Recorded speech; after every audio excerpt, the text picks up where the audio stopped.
पेड़ और इमारत अपनी ऊंचाइयां तभी प्राप्त कर सकते हैं जब उसकी जड़ें मजबूत हों। उसी प्रकार समस्त विद्यार्थी की सब्जेक्ट के प्रति नींव तभी मजबूत होगी जब उसका विषय के प्रति गहरी समझ, रुचि और बोध का विकास हो।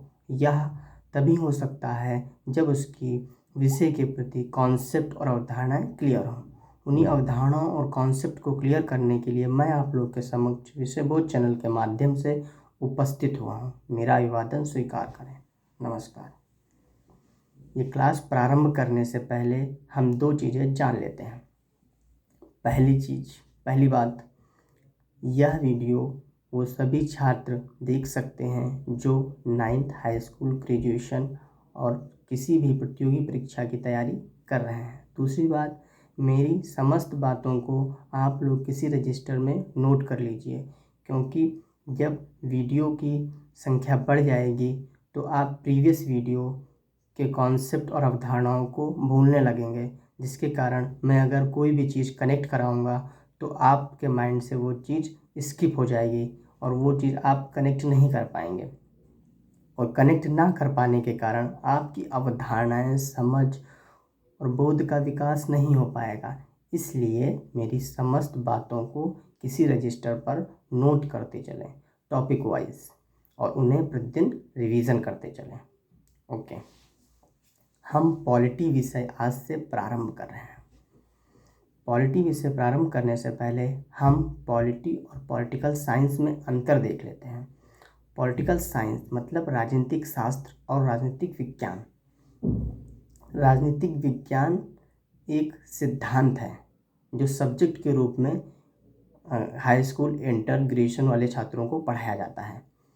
सिद्धांत वो होता है जो समय और परिस्थिति के अनुसार चेंज नहीं होते, हर जगह सेम रहते हैं, उन्हें सिद्धांत कहते हैं। पॉलिटिकल साइंस में सिद्धांत की बात करते हैं, पॉलिटी में हम व्यवहार की बात करते हैं। व्यवहार वो होता है जो समय और परिस्थिति के अनुसार बदल जाते हैं। हम पॉलिटिकल साइंस और पॉलिटी में अंतर जानने के बाद राज्य की तरफ बढ़ते हैं। हमारा आज का टॉपिक राज्य की समझ है। राज्य किसे कहते हैं? पॉलिटिकल साइंस में राज्य किसी देश को कहा गया है, ना कि देश के अंदर राज्यों को। राज्य जानने से पहले हम थोड़ा समाज को जानते हैं। समाज किसे कहते हैं? समाज व्यक्तियों का समूह होता है। वो व्यक्ति नियम, कानून, व्यवस्थाओं से नहीं बंधे होते, फिर भी वो समाज कहलाते हैं, क्योंकि समाज केवल और केवल व्यक्तियों का समूह होता है। जब समाज अपने आप को व्यवस्थित करना चाहता है, नियम कानूनों में बंधना चाहता है, तो वो राज्य का रूप ग्रहण करता है। और राज्य बहुत ही शक्तिशाली संस्था है। अर्थात राज्य समाज के व्यवस्थित होने की अवधारणा है। अर्थात समाज जब व्यवस्थित होना चाहता है तब वो राज्य बनता है। अब हम राज्य के अंगों के बारे में देखते हैं। राज्य के 4 अंग होते हैं। अगर एक भी अंग उसमें अनुपस्थित होता है तो वह राज्य नहीं कहलाएगा।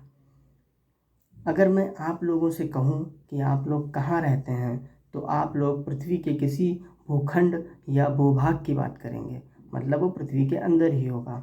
इसलिए राज्य का पहला अंग होता है निश्चित भूभाग। निश्चित भूभाग किस चीज़ को शो करता है? निश्चित भूभाग एक सीमा को शो करता है। अर्थात राज्य की एक सीमा होती है, उस सीमा के अंदर ही राज्य अपनी शक्तियों का निर्वहन करता है और उनको क्रियान्वित करता है। राज्य उस सीमा के बाहर अपनी शक्तियों का निर्वहन नहीं कर सकता, उस सीमा के अंदर रहकर ही अपने कानूनों को क्रियान्वित कर सकता है और अपनी शक्ति का उपभोग कर सकता है। राज्य का पहला अंग निश्चित भूभाग होता है। राज्य का दूसरा अंग जनसंख्या होती है, जो उस निश्चित भूभाग पर निवास करती है। उस जनसंख्या जो पॉपुलेशन होती है, वो पॉपुलेशन अराजकता की शिकार ना हो, इसलिए उस पर शासन करने के लिए कोई संगठन, संस्था, ऑर्गेनाइजेशन होना चाहिए जो सरकार के रूप में सामने आता है।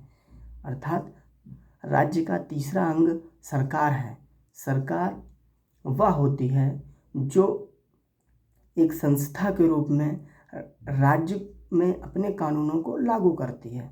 राज्य सर्वशक्तिमान है, सबसे शक्तिशाली है। उसके कानून उस राज्य की सीमा के अंदर सबसे अधिक शक्तिशाली रूप से लागू होते हैं और राज्य की जो शक्ति है उस शक्ति का निर्वहन सरकार करती है।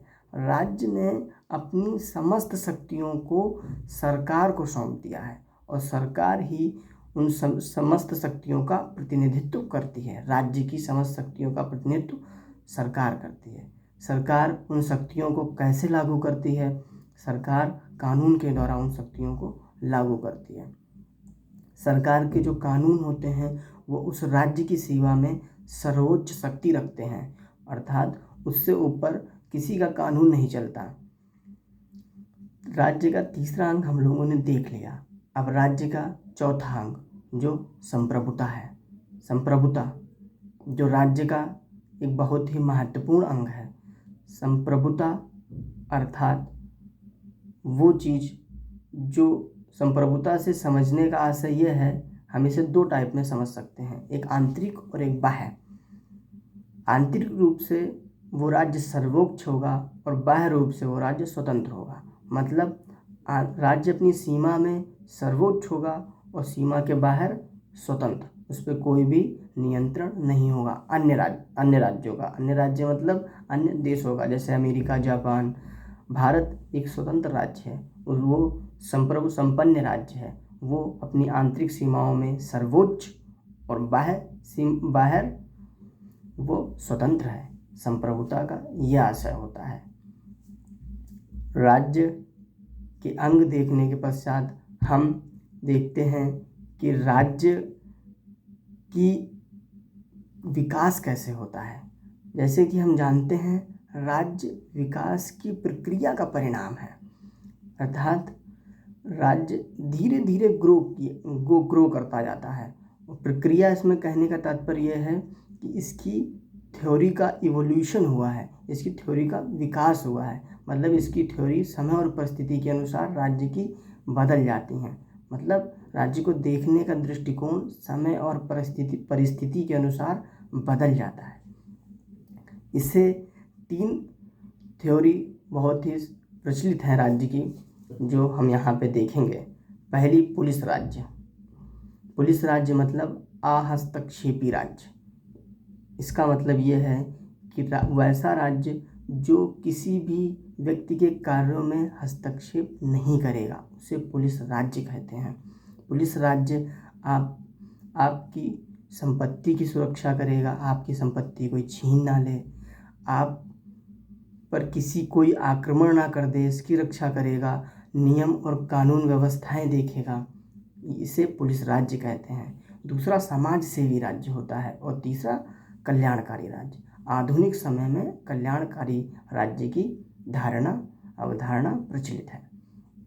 अब हम समाज सेवी राज्य और कल्याणकारी राज्य में अंतर देखते हैं। समाज सेवी राज्य वह राज्य होता है जो पीड़ितों को सहायता देता है। पीड़ित, निर्धनता से पीड़ित, बीमारी से पीड़ित, बेरोजगारी से पीड़ित, वो उनको सहायता देता है, उसे समाज सेवी राज्य कहते हैं। कल्याणकारी राज्य उसे कहते हैं जो पीड़ित के पीछे कारण क्या है उसका निवारण खोजता है। अर्थात गरीबी का कारण क्या है, उस कारण के समाधान का निवारण करता है, मतलब उसके कारण का समाधान करता है। इसका मतलब समाज सेवी राज्य से एक कदम आगे है कल्याणकारी राज्य, जो कारणों को नष्ट करने की बात करता है, और समाज सेवी राज्य केवल सहायता देने की बात करता है। अर्थात कोई व्यक्ति अगर निर्धन है तो हम समाज सेवी राज्य कहेगा उसे पैसे दे दो, और कल्याणकारी राज्य कहेगा उसकी निर्धनता का कारण क्या है उससे दूर किया जाए, तो उसकी निर्धनता हमेशा के लिए समाप्त हो जाएगी। इसे एक उदाहरण के रूप में भी हम समझ सकते हैं। समाज सेवी राज्य क्या करता है, अगर कहीं पर भी एक गड्ढा बना हुआ है, खाई है, तो उस खाई के चारों तरफ एम्बुलेंस खड़ी हो जाती हैं और जब आप खाई में गिरेंगे तो आपको एम्बुलेंस आपकी मदद करेंगी। लेकिन कल्याणकारी राज्य यहाँ पे क्या करेगा, वो उस खाई के चारों तरफ एक बाड़ा लगा देगा, जिसके कारण आप उस खाई में गिरे ही ना। मतलब निदान नहीं, पहले ही हम उस कारण के निवारण कर देते हैं। मतलब उसमें बाड़ा लगाकर आपको गिरने से ही बचाना है। ये कल्याणकारी राज्य का कार्य है।